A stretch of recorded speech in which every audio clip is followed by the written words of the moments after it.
Om Jananim Sharadam Devim Ramakrishnan Jagadgurum Padapadme Tayo Shritva Pranamami Muhurmuhu.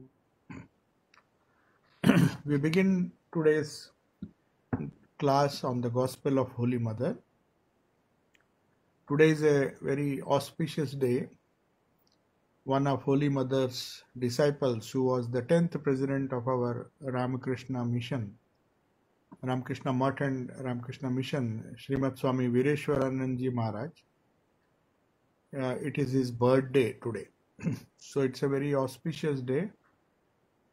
He was the Sangha Guru and also Guru of many disciples, including myself. So I consider it to be a privilege to get the blessings of by getting mantra diksha from a disciple of Holy Mother, whose gospel we are reading today.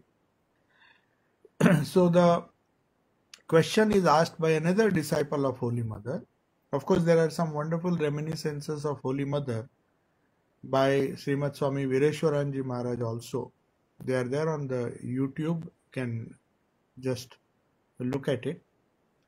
But here right now the disciple who is asking Mother some very interesting questions about the relationship between the disciple, the Guru, the Ishta, and in general Mother. What type of relationship we have with the Holy Trinity, including the Divine Mother or the Holy Mother. So the question asked now, the Holy Mother, if you remember in the last conversation, she said, love of God is the essential thing. She told many things about offering, about rituals, but then she finally concluded by saying all those things are true. When we offer food, the Master accepts them. Sri Ramakrishna accepts the food that is offered to him, and when we partake of that prasad, his blessings also come through that. But she says, these rituals are not so important, but it is the love of God that is more important. If you really love him and consider him to be your own, then your problem is solved. You don't have to worry about all these rituals. So disciple now asks this question, how does one get love of God? It's not so easy. He says, even if one's own son is brought up by somebody else. Yes, I'm not allowed to be frivolous. If somebody is brought up by some son of some mother, like we gave the example of Yashoda and Devaki. Devaki gave birth to Sri Krishna. She was a biological mother, but he was brought up by Yashoda, who considered Krishna as her own son. She loved him so much, and that relationship was unique. So he says, even if a child is brought up by somebody who is not his biological mother, he continues to love him. So how difficult it is for one to love Divine Mother or God whom one has not seen. That is his idea. So he says, he does not recognize his own mother as his mother. So even biological mother, if the child is not close or in familiar or in close touch with his own biological mother, he does not perhaps love her as much as he would have if he was in close proximity. So he says, how can we love somebody whom we have not seen? That is his question now. And he just wants to know whether the love of God is a abstraction, whether it is possible, whether we can love God as we love any other human being. Is it so easy? So that is the question. Mother says, yes, that is true. The grace of God is the thing that is needed. One should be fit to deserve the grace of God. So Mother says, if you have the grace of God, then it is possible to love God. And but at the same time one should be fit for deserving that grace. Then disciple asks a very important question. He says, how can one speak of deserving grace or not deserving grace? Grace is the same for all. Now this is what Sri Ramakrishna and Holy Mother also said in some other place, that grace, God's grace is always there. So there is no question of deserving. Thakur used to give a more concrete example, a beautiful example, that the wind is always blowing. But the wind is impartial. It is always blowing. But those boats which have their sail open can take the advantage of the breeze, can take advantage of the wind. The wind of grace is always blowing, Sri Ramakrishna said. But if you don't raise your sail and then say the grace is not flowing on me, it is wrong, because you have not raised your sail. If you had raised your sail of the boat, then the boat would start moving. So Mother says, grace is same for all, no doubt, but one must pray sitting on the bank of the river. He will be taken across in proper time. So if one wants to cross the river, one has to wait for the boat. One has to sit. At least one has to go to the bank of the river where the boats ply from one bank to the other. If he doesn't go near the bank, then how can he expect to cross the river? By grace, through grace, the boat will come at the proper time, but at least he has to do as much self-effort as to go near the bank and sit there and wait for the boat to come. The boat will come at the right time. Disciple says, everything happens when the proper time comes. Then where does God's grace come in? If everything happens at the proper time, and you say unless the proper time comes, unless the boat comes, you can't cross, then what is the use? What is the meaning of grace? Grace means it should be unconditional. Whenever you want, you should get it. That is the idea. But Mother gives another example. What is the use of God's grace if you get it only at the proper time? Everybody says the proper time should come, then the grace will come. Then he says, so the disciple goes on questioning. These are all very important questions, and Mother very patiently is answering the disciple. She says, must you not sit with a fishing rod in your hand if you want to catch the fish? You want to do a simple thing like catching a fish. You have to go and sit and put your fishing rod and the bait into the water and wait for the fish to catch the fish. Wait for the fish to catch the bait and get trapped in the bait and then in the hook, and then you can catch the fish. You want to do a simple thing like catching the fish, you have to wait. So it says, must you not sit with a fishing rod in your hand if you want to catch the fish? Then the disciple says, if God be our own, then why then should one sit and wait? If God is our own, this is another question he's saying. But even this sitting and waiting for the fish to be caught, why should one play the waiting game? If God is our own, if you feel that God is always He's protecting you, guiding you, and His grace is always there, if He is our own, then why should I worry? I should be as free as a small child. You see, normally children don't bother. When one is an infant, it knows that it's the mother's responsibility to take care of me. I don't have to call or cry. Maybe the child has to cry, like the kitten. It has just to mew and the mother comes and does whatever is necessary to protect the child. So he says, if God is our own, then why should one sit and wait? You don't wait for somebody who is your own. So Mother says, yes, I agree with you. That is true. It may happen even out of season. Don't you see nowadays that people get fruits like mango and jackfruit out of season? In those days, you see, even today, you can get fruits out of season because it will be growing somewhere or the other. So if it is transported over long distances, what is available in summer will be available in winter in some other place, because some part of the earth will be having the southern hemisphere and the northern hemisphere will have different summers and at different periods winters will be there. So you can get fruits out of season. Though we say it is a seasonal fruit, we can get fruits out of season because summer will be there somewhere. So some summer fruit, if it is not available in your country, you can get it from some other country. So in those days, ships used to be there. That's why mother says, nowadays you can get fruits out of season also, because they used to import these fruits and other vegetables, etc., from other countries. They used to come by ship. So mother is saying, see, nowadays even out of season you can get. So God's grace is like that. Even if you don't deserve, or even if you are not ready, perhaps God may be gracious enough to give you His grace or shower His grace at any time.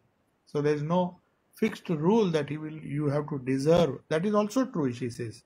But it is rare. You don't get unseasonal fruits all the time. Sometimes you may get, sometimes you may not get. Then he says, very nice question, very nice example mother gives. How many mangoes grow nowadays in the month of Bhadra? Bhadrapad. Disciple, is it all that he sends us away by giving us what we deserve?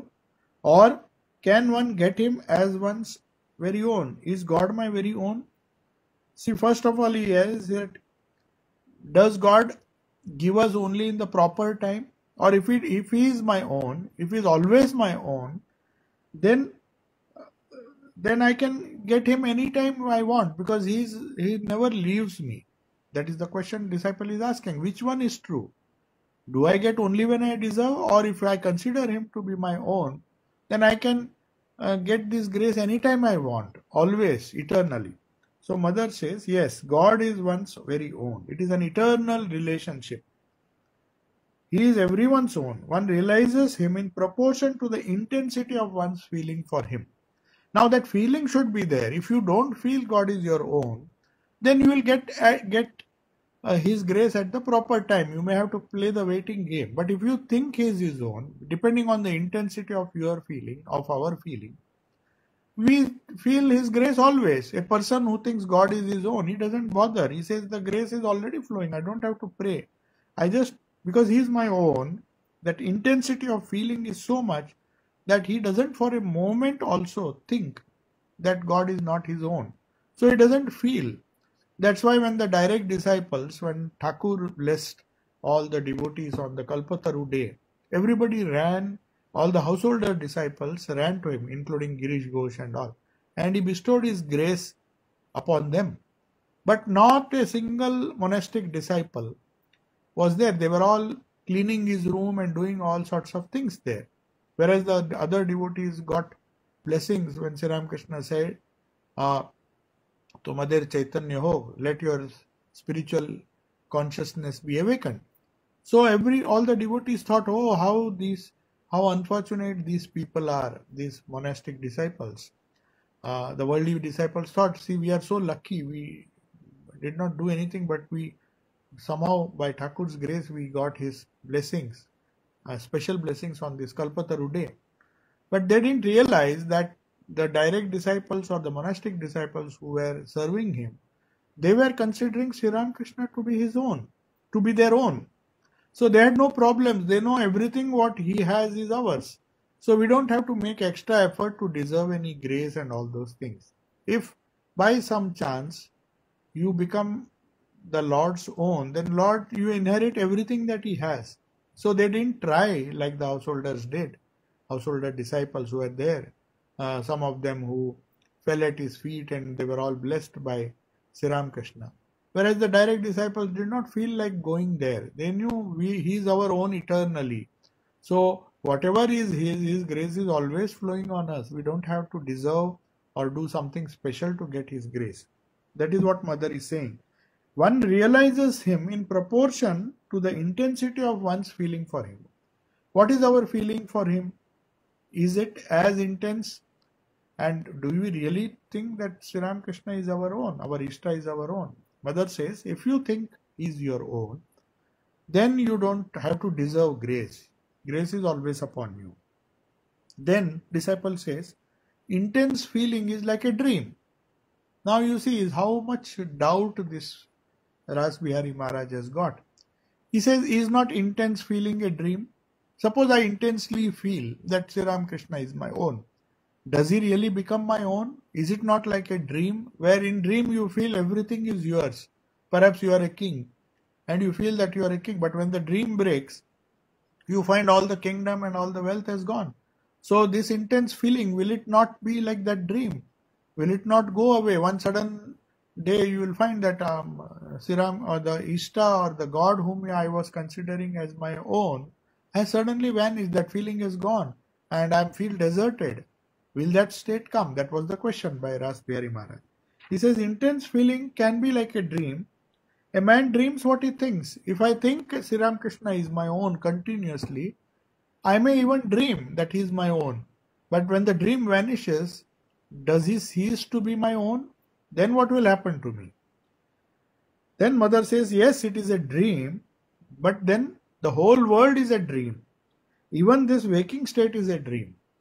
So now she is telling, if you consider this, then you are earning money and doing all sorts of worldly things is also a dream.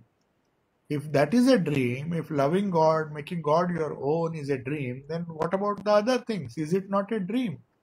That is also not going to last eternally.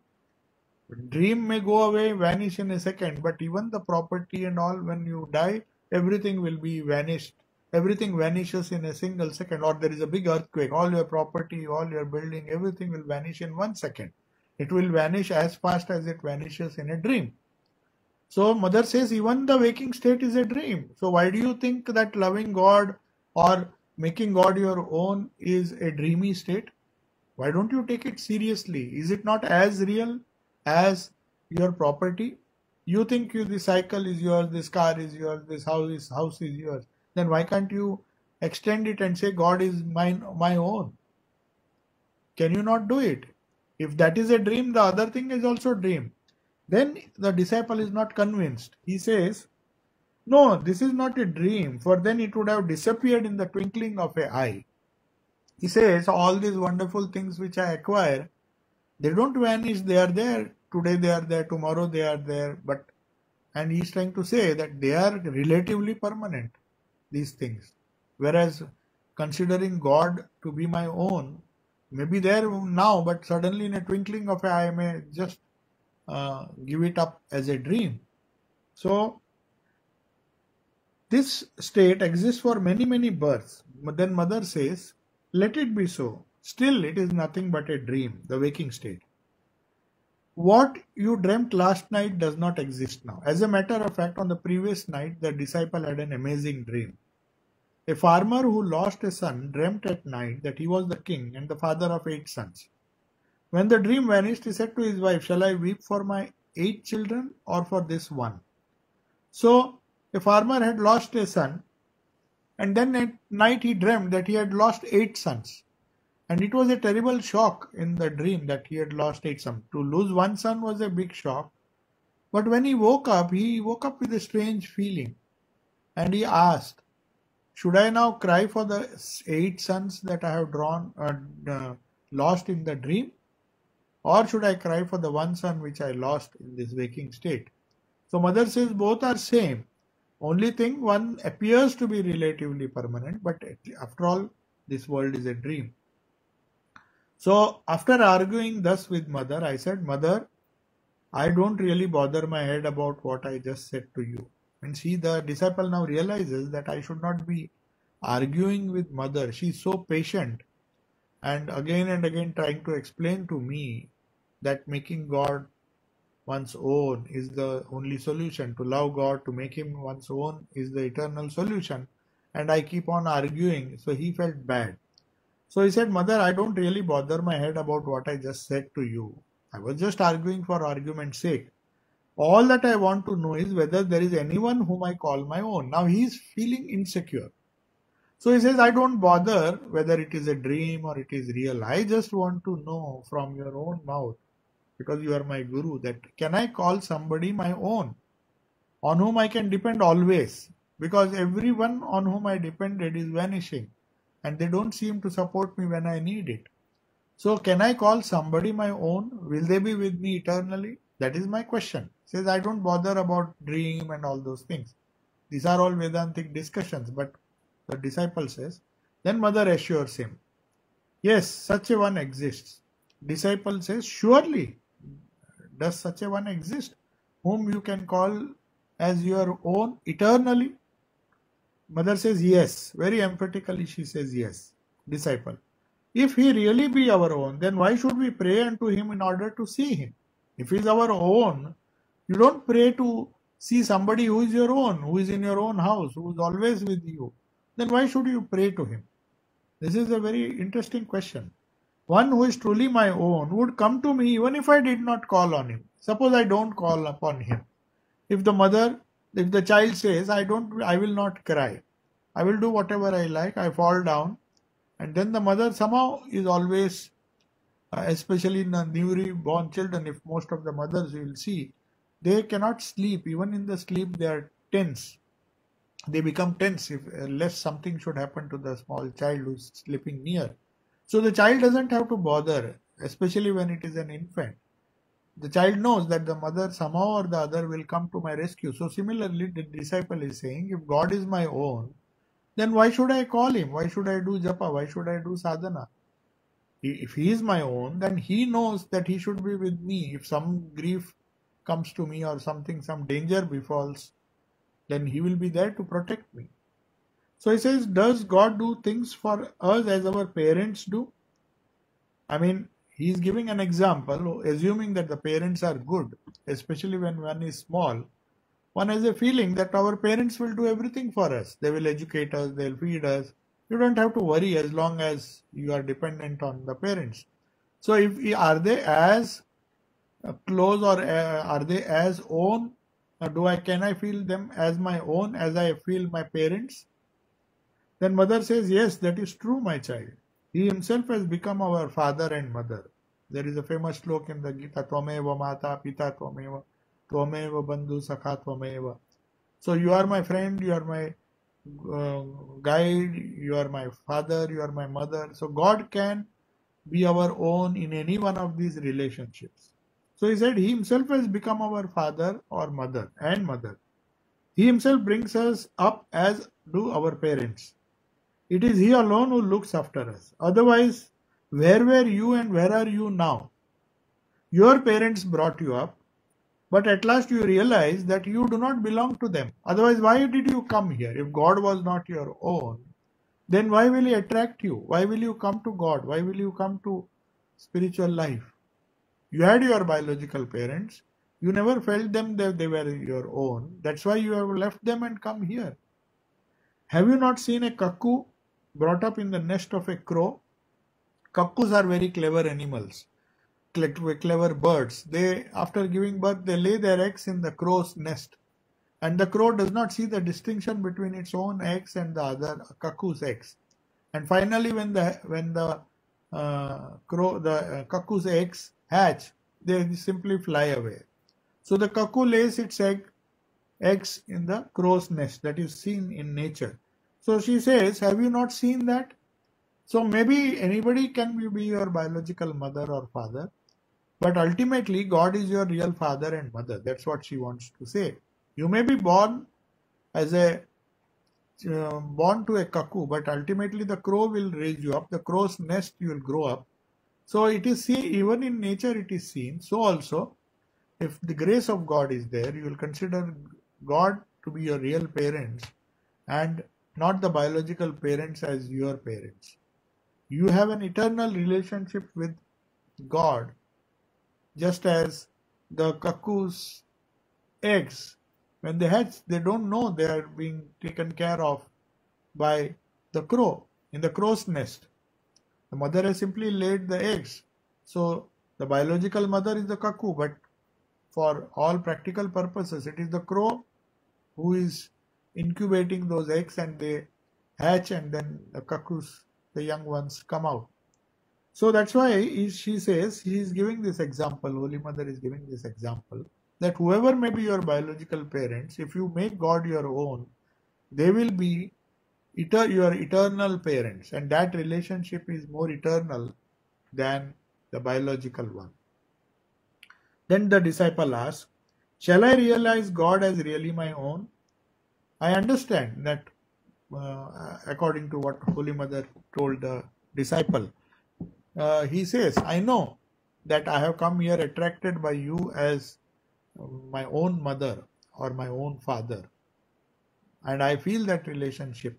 But will I realize God as my own? God means Thakur, my Ishta as my own. He wants that blessing. He is just hesitating because even now his faith is not firm that they are my father and mother and they'll never give me up. They are my eternal parents. If that faith comes, then there is no sadhana or no upasana necessary.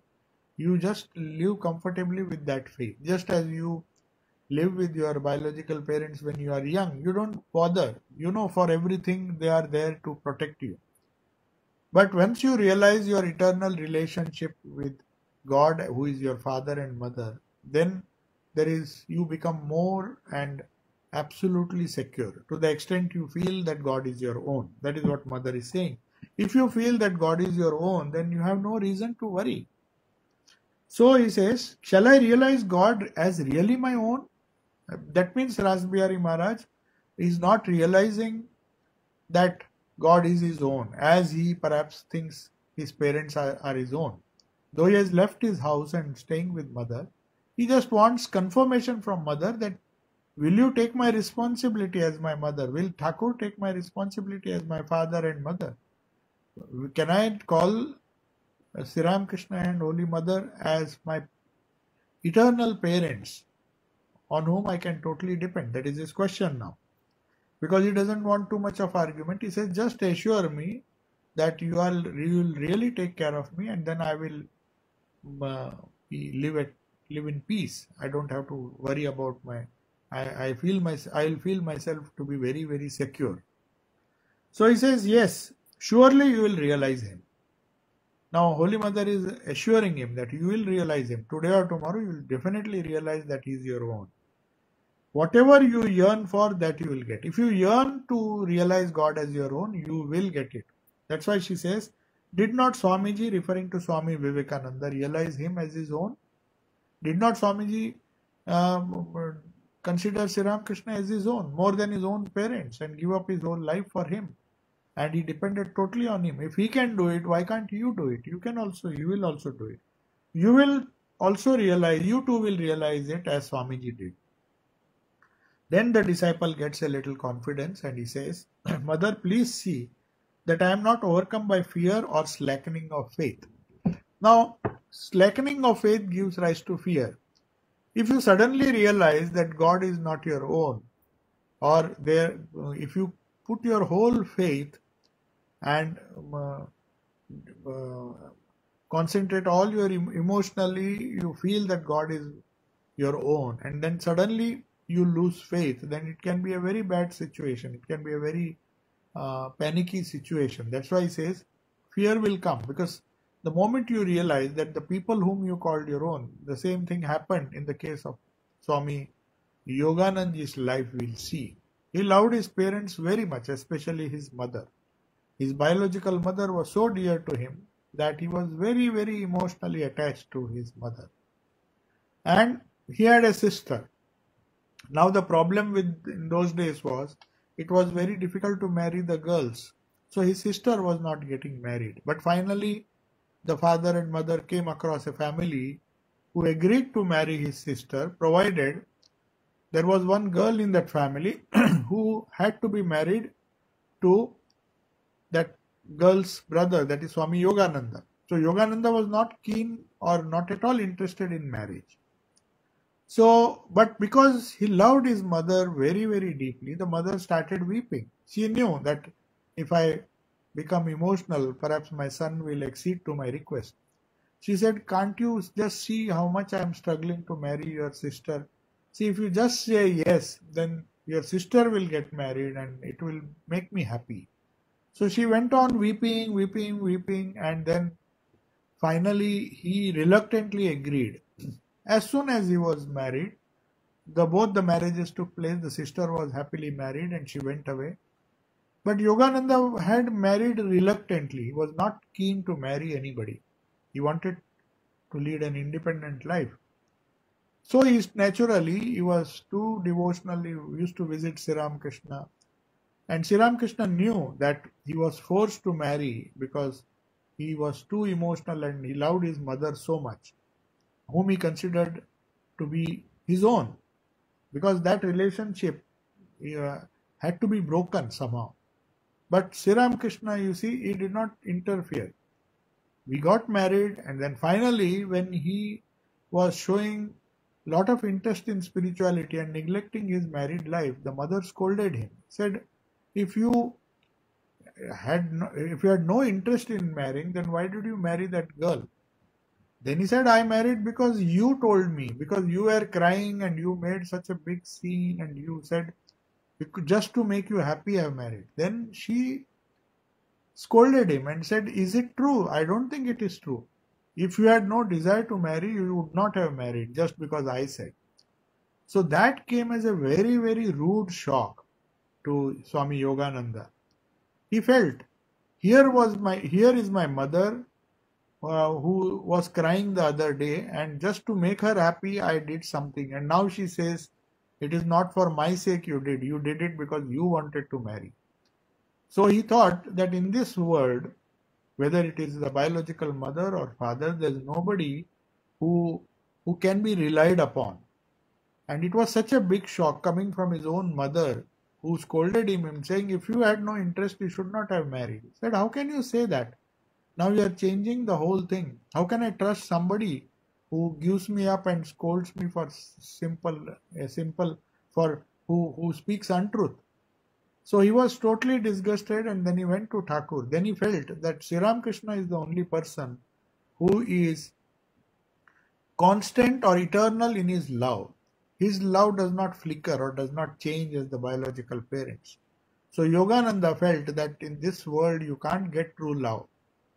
And he left his home and took shelter, and so became Swami Yogananda later on, one of the direct disciples of Sri Ramakrishna, because he felt that human beings talk something today and they change their mind so quickly, even if they are my parents. This was not at all acceptable to him. He said, a person for whom I considered to be my own, now she is behaving like that and blaming me for all because that is what she told him. He said, it is because you wanted to marry that you have married. It's not because of me. Don't blame me. You should take the responsibility of some action which you have done. It is the same thing like Valmiki. Valmiki thought his parents, his son, daughter and his wife will take responsibility of all the crime he was committing, because he was helping the family, feeding them, doing all sorts of things. But when Narad told him to go and ask his relatives whether they will take a share of his sin, they said, no, why should we? How you earn your money is your problem. If you commit sin and feed us, the sin will go to you. Why should it come to us? We will not accept it. So that gave him a big shock, and he also gave up his family and became the famous Valmiki Rishi, who wrote the famous Valmiki Ramayana.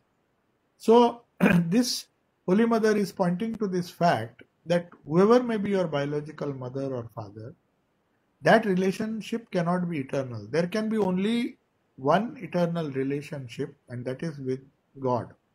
God is your own, and He is the only person in this world who can be your own eternally. You cannot rely on anybody else. That's what he's saying. So mother, he says his disciple is afraid that today mother is assuring me, and I have faith that Thakur and mother are my own. But for some reason, if there is slackening of faith, then great fear will come upon me. And then I will feel just like Swami Yogananda felt when his mother simply disowned him and blamed him. So he said, will it not happen that God will give me up? Then mother says, no, there is no such danger for you. For I myself have hooked the fish. That means now in this case, mother is taking the responsibility. I have given you Diksha, I have given you initiation, so it is my responsibility. By hooking the fish, she means I have caught you and I have promised you that I will be your mother and I will take your responsibility. Then there is no need for you to worry. Even if you lose faith, I will see that you don't lose that faith, and you will never feel that you are, I am not your own. That is what The disciple then is very happy. Oh, that is wonderful. That is good. We shall all enjoy it. Mother says, yes, that is right. One makes the mold and many other make images from it. That means Sri Krishna has set an example by showing what eternal relationship with a jiva is. He makes the mold and all the others, all the disciples, the gurus who give the mantra, they do in their own way. The successive disciples, Sri Krishna initiated so many direct disciples. They had their own disciples. They had their own disciples. So it goes in a chain. So Thakur made the mold, Mother has made the mold for the successive disciples to follow. So that is what Mother says, that one makes the mold and other makes images. So that is why we say the Guru is an image of the original mold. The Guru may not be like Sri Krishna, because the Guru means the direct disciples who initiated so many people. So they, when people went to them, they saw the image of Sri Krishna in their own Guru. Sri Krishna was the main mold, but others were just images.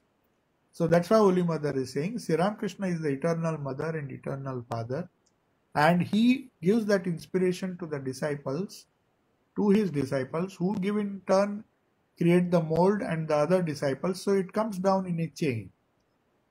So that is why when Vireshwaranandji Maharaj went to Holy Mother, he felt his whole mind changing. She also must have taken his whole responsibility as Mother here promises.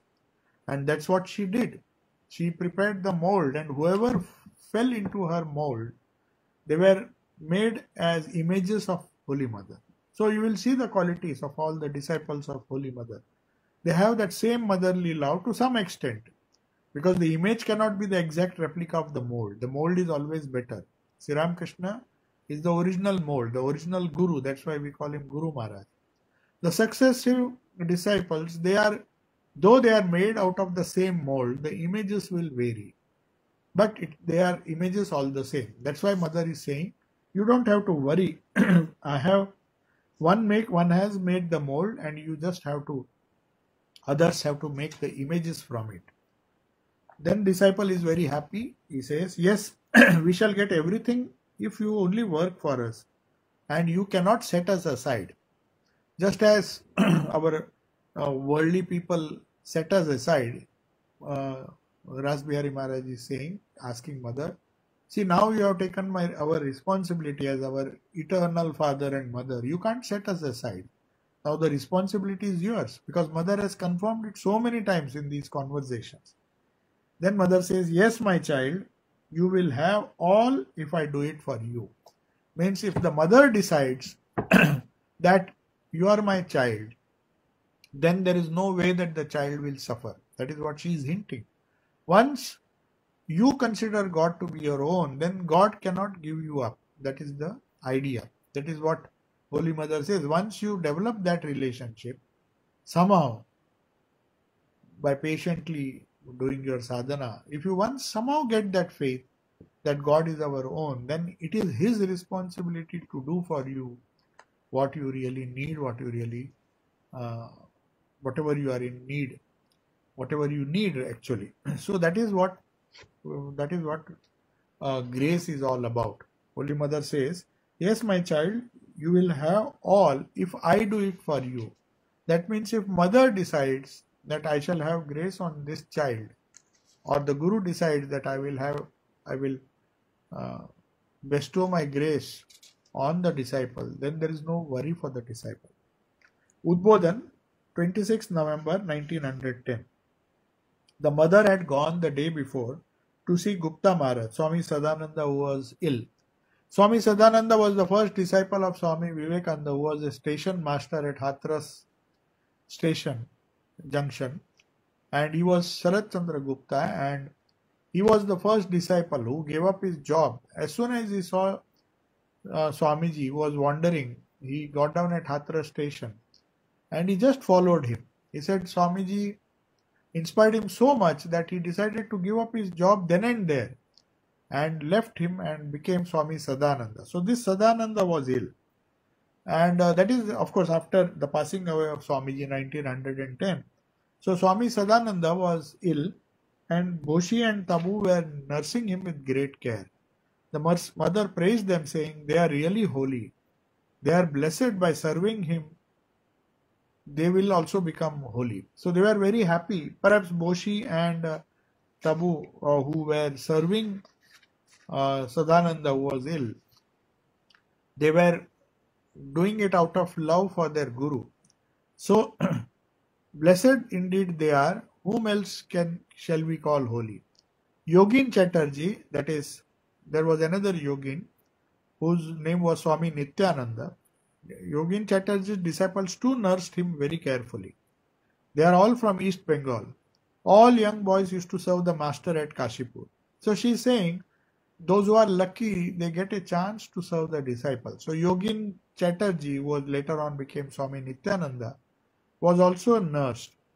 He used to keep them in good humor by saying all sorts of things, because the younger generation, they used to sacrifice their time and energy and come and serve him. So he used to sometimes amuse them.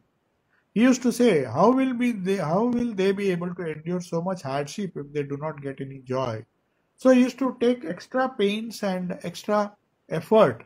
Though he was sick and on bed, he used to amuse them, keep them lively, inspire them, because he knew that it is very hard work to serve somebody. And if you want to maintain that tempo or maintain that motive, you have to give something to the disciple. So he said he was very tactful.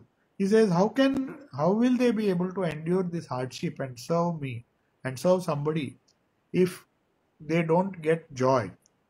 He didn't need much nursing. His diet too was very sparse.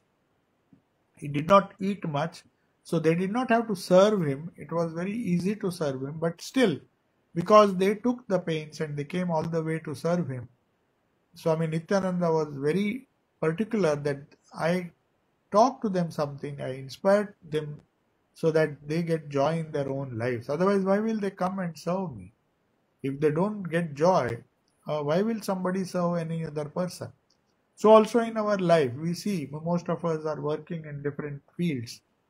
If we do it as just a seva, if we do it just as a job or a professional job, we will not get joy. But if we do it as seva, if we do it as service, then we seeing the joy. Suppose some doctor is treating a patient, and if the patient's joy or the patient expresses some kind of gratitude, then the doctor feels motivated, that he gets a kind of joy by serving, even though it is a lot of hardship to do that work. So one day he wanted to eat amalaki. Durga Charan Nagmashe came 3 days later with 2 or 3 big ones. He had not eaten for 3 days. Taking the amalaki in his hands, the master, this was about Sri Ramakrishna. Sri Ramakrishna, during his illness, suddenly felt a desire to eat amalaki, that is the myrobalan, which is a big fruit which is found in mostly tropical countries. So this amalaki was Thakur had desired, and the moment this desire came to his mind, most of the times, if you see, most of the time, whenever Thakur had any desire, he had very few desires, but whenever he had some desires, those things would be miraculously fulfilled. Either Mathur Babu used to do it, or some nature used to provide him with all these things, because his mind was pure, and he had what is known as Sankalpa Siddhi. Any Sankalpa he made, he used to follow it. So Nagmashe came from East Bengal, brought these 3 amalakis, and Thakur was in tears, because he said, I just had a desire to eat and see mother has arranged these things. He said to Durga Charan, I thought you had left Dhaka for somewhere. He then asked me to prepare a pungent dish for Durga Charan, as people from East Bengal like it pungent. So he was so happy that Durga Charan had come all the way with so much devotion. He told Holy Mother, Sri Ramakrishna said, why don't you feed him Don't feed him with the bland dishes. They come from East Bengal, they like pungent dishes. So you should feed him with that. So Thakur was so kind. Durgacharan had prasad after the master had tasted all the various preparations, because Sri Ramakrishna knew that unless he tasted a small bit of that food which was cooked, he would not consume it. Durgacharan would always take Thakur's prasad. He never took anything, even if it was very tasty. So though the food was made, prepared for him, Thakur perhaps could not take pungent food. But just to make sure that Durgacharan ate, seeing his devotion, Thakur tasted a little bit of all the items that were made by Holy Mother, and Durgacharan ate them. He says, Durgacharan had prasad after the master had tasted all the various preparations. The expenses at the Kashipur household were very high. 3 separate menus had to be prepared. Now, Kashipur days, you remember, there was a big gathering there. There were some householder disciples who used to come now and then. There was Holy Mother who was staying in one room and cooking for all of them. There was Naren and all these direct monastic disciples who lived with Thakur and were serving him. So there were a lot of expenses, though somebody had paid the hire. Suren Mitra had paid the hire for the Kashipur garden house. But the food expenses were also mounting, because there were so many people to be fed. Many visitors used to come and take prasad there. So 3 separate menus had to be prepared, because Thakur had one for the master, one for the youngsters like Naren, and one for the rest. And mother used to very patiently cook all these 3 different types of food. She used to cook some separate food because Thakur could not eat. He could take only pious and some soft things because he had cancer of the throat. So the separate food had to be cooked for Sri Ramakrishna. Naren and others liked hot and other type of food, so mother used to cook for them. And finally, for others, there was another 3rd type of food for the rest who could not take pungent food. Subsequently, subscriptions were raised to meet the expenses. Ultimately, they had to raise subscriptions because they could not run the Kashipur garden house with the mounting expenses. One of the devotees dropped away for fear of having to pay. So one of the devotees who used to come felt that if I keep coming, then they will ask me for a subscription. So he just avoided, just to save money. Unfortunately, he was denied. So that is how the devotees got filtered. Only the genuine devotees who stayed. That is why Sharat Maharaj says in his Leela Prasang that it was perhaps Thakur's way of testing who are the genuine devotees.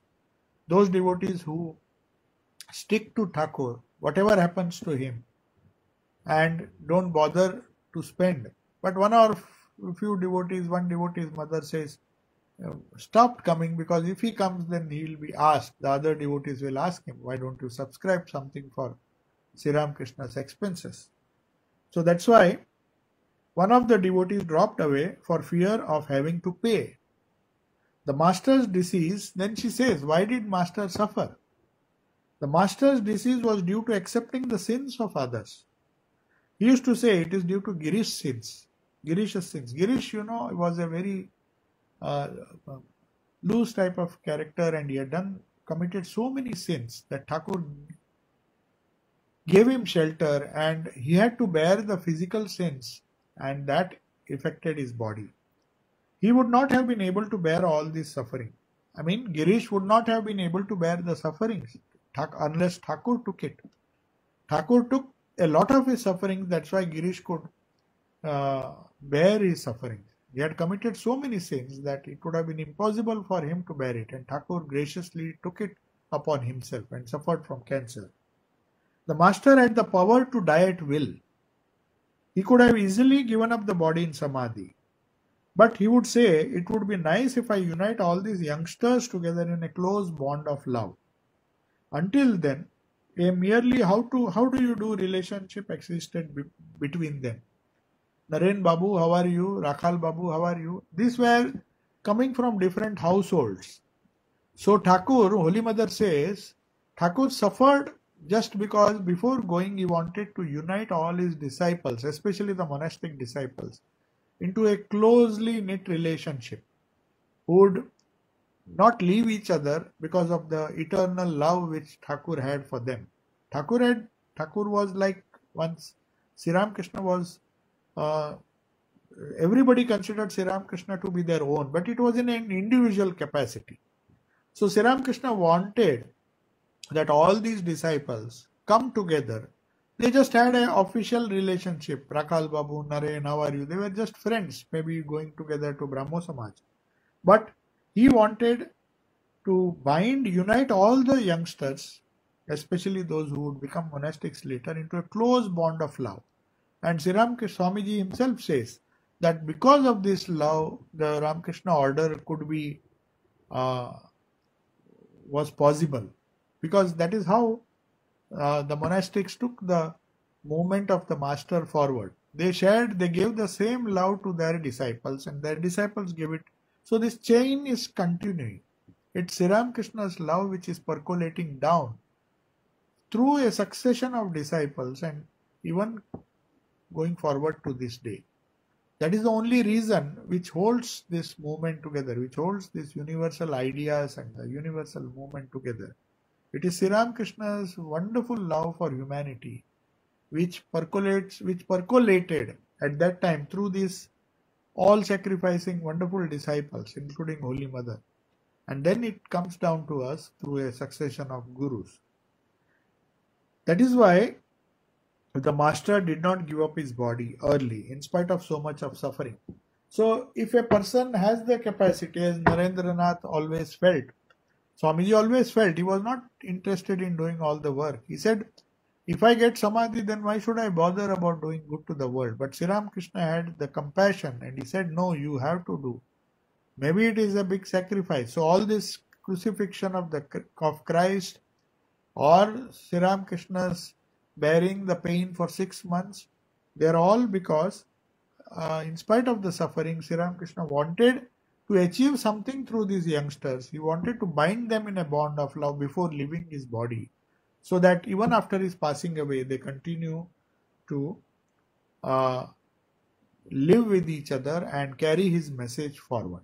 So that is, so now, then the conversation, before I continue, the next conversation is that took place in Udbodhan, and which took place on 14th April 1911, almost after a few months. So these were, this is a different topic, so we will take it up next time. So I feel if there are some questions you can ask. Though we have a few minutes more, but still, this is a totally different conversation and has nothing to do about the previous conversation, which was how to make God one's own. So the essence of what we discussed today is how somehow or the other we have to, Mother says, you have to develop a relationship with God, then you don't have to bother about His grace. Otherwise you have to work hard to deserve His grace. But once you consider God to be your own, then it is God's responsibility to help you, to support you, to give security to you, to do everything for you. So that is how the attitude of a small kitten towards its mother is. The monkey and the mother monkey and the child has to hold on to the monkey's stomach and hold on to the waist of the mother, otherwise it will fall down. Whereas the kitten doesn't have to do anything. Thakur used to say that the cat, mother cat, carries the kitten has to just mew, because it knows that my mother is my own and she will not give me up. Even if I am in deep trouble, she will somehow come from somewhere, pick me up and put me in the right place. So this making God's one's own is the gist of today's conversation. And that is what Holy Mother emphasized and said, all the sadhana to deserve the grace is fine. Those who don't have that faith that God is one's own, maybe they will be made to do a lot of sadhana before that faith comes. And here Rasbihari Maharaj is convinced, not only convinced, but Mother has assured him that you don't have to fear, because if God decides to make you his or her own, then there is no worry for the child. That is, so if there are some questions you can ask.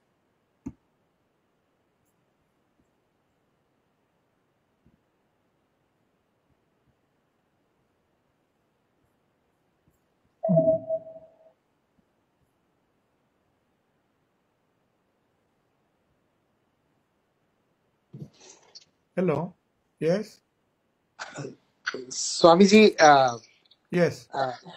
sorry, I probably missed it, but did Swamiji say Holy Mother mentioned that it was Girish Babu's sins that Thakur was suffering, or was it No. Holy Mother context? says, Thakur himself said.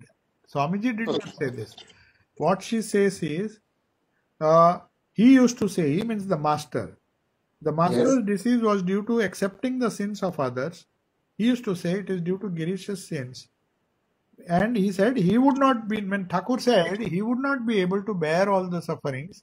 So that is why I took upon these sins myself, and because I preferred to suffer them myself rather than allow him, because he would not have been, he did not have the capacity to bear it. Capacity. That is Thakur's words. Own words. What? Okay. Yes. Thank you, Swamiji.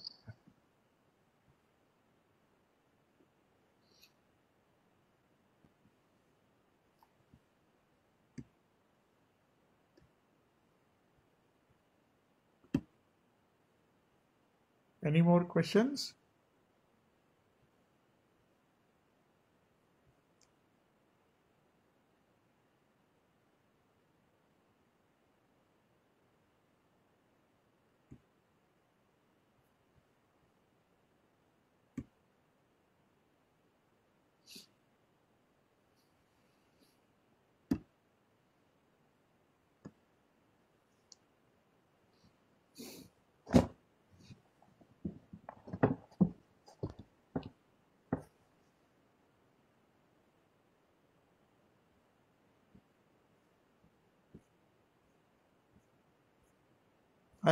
There are no more questions, or are there any questions?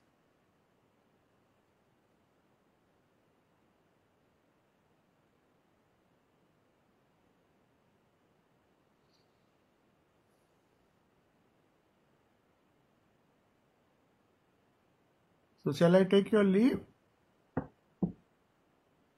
Om Shanti Shanti Shanti Harihi Om Tat Sat Sri Ramakrishna Arpanamastu.